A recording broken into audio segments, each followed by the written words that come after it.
মিল যখন বন্ধ হয় তখন হচ্ছে আমি কুষ্টিয়া মোহিনী মিলস শ্রমিক ইউনিয়নের সিবিএর যুগ্ম সাধারণ সম্পাদক ছিলাম। সেই সময় আমি দেখেছি যে এই মিলে শ্রমিকদের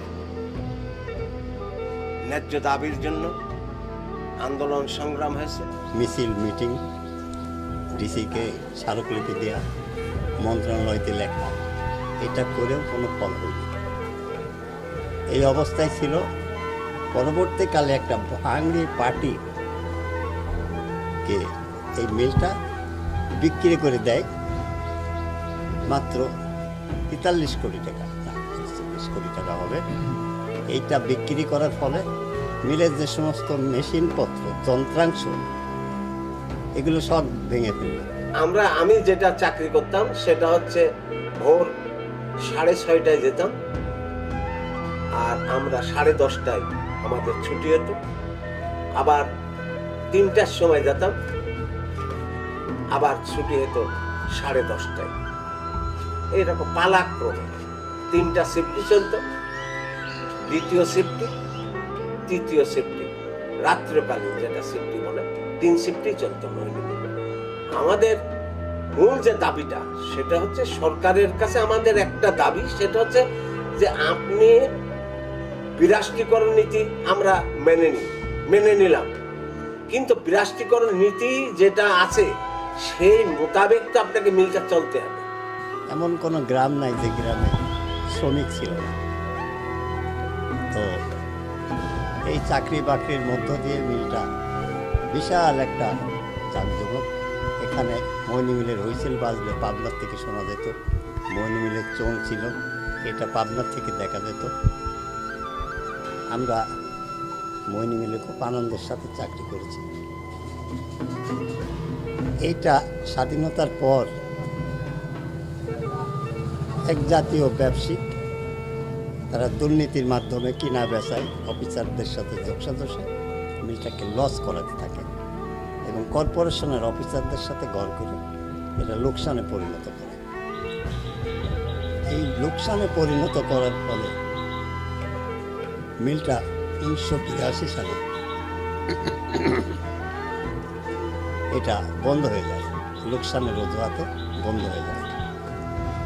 5/2/82 বন্ধ হয়ে গেলে তখন এটা লিকুইডেশন হয়।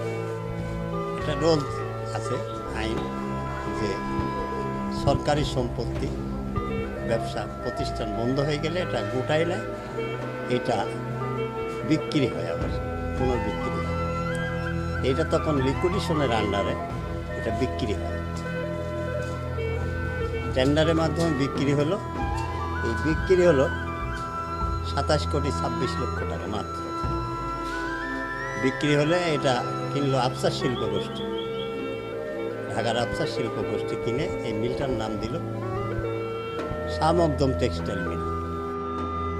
99 বিঘা সম্পত্তি, এই সম্পত্তির উপরে মিল লাইনে আপনার বসবাস করছে বহিরাগত। প্রকৃত যারা শ্রমিক ছিল তারা এখন আর নাই। এখন আছে কিছু শ্রমিক পরিবার আছে, তাছাড়া সবই বহিরাগত। এবং ওখানকার কিছু সন্ত্রাসী তারা এই কোয়ার্টারগুলো নিয়ে ভাড়া দেখাচ্ছে। এখন তো ভাঙড়ি হয়ে গেছে, এই মিলটাকে ভাঙড়ি, টোটাল মোহিনী মিলটাকে ভাঙিয়ে দিয়েছে ভিতরে টোটাল। এবং এখানে আপনার 50% চুরি হয়ে গেছে।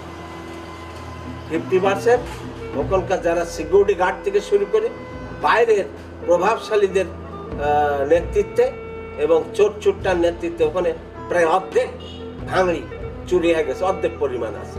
তারপরও এই মিল ভাঙড়ি দরেও যদি বিক্রি হয় তাহলে এই মিল এখনো 20 কোটি টাকা বিক্রি হবে। এত সম্পদ আছে ওখানে, উন্নত মানের লোহা আছে ওখানে। আচ্ছা, সেই সময় কি কি মেশিন ব্যবহার হতো কাজের জন্য? কাজের জন্য ওখানে মেশিন ব্যবহার, তাঁত, স্প্রিং ছিল। স্প্রিং যেখানে সুতা তৈরি হতো ওখান থেকে যায় তাঁতে যেত, তাঁত কাপড় তৈরি হতো, সুতাও তৈরি হতো।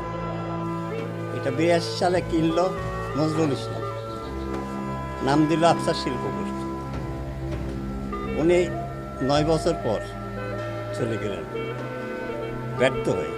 টাকা দিতে পারেননি, তখন এটা বন্ধ হয়ে যায়। এটা 84 সালে আবার এটা হচ্ছে সরকারের আন্ডার ছিল। এই অবস্থায় থাকলে তখন আন্দোলন করতে থাকে, ভাঙচুর করে যখন নিতে পারে না আমরা বাধা দিই, তখন আর কি এই মিলটা পড়ে থাকে। আজও কালের সাক্ষী হয়ে আছে। মূল টাকাটা এবং মালিকানা ম্যানেজিং ডাইরেক্টর প্রথম ছিলেন মহিনীমোহন চক্রবর্তী। উনি মারা গেলে পরবর্তী টাইমে দেবীপ্রসাদ চক্রবর্তী কানুবাবু উনি হচ্ছেন এই ম্যানেজিং ডাইরেক্টর ছিলেন। 5/2/82 তারিখে মোহিনী মিল লোকসানের অজুহাত দেখায় বিটিএমসি এটা বন্ধ করে দিল, লিকুইডেশন করল। তখন একটা মোহিনী মিলস লিকুইডেশন সেল বলে একটা সেল খুলল ঢাকাতে। এখনও সেই মোহিনী মিলস লিকুইডেশন সেল ঢাকাতে আছে।